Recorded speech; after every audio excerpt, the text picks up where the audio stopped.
The last exercise is called a bicycle crunch. Sit down, knees bent, feet flat on the ground. You're just gonna lay back and then lift your feet off the ground. I'll show you from the side.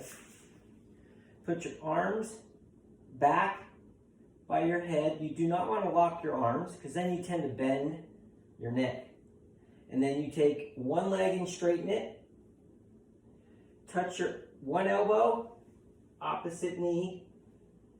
Switch legs. Take your other elbow, touch it to the opposite knee.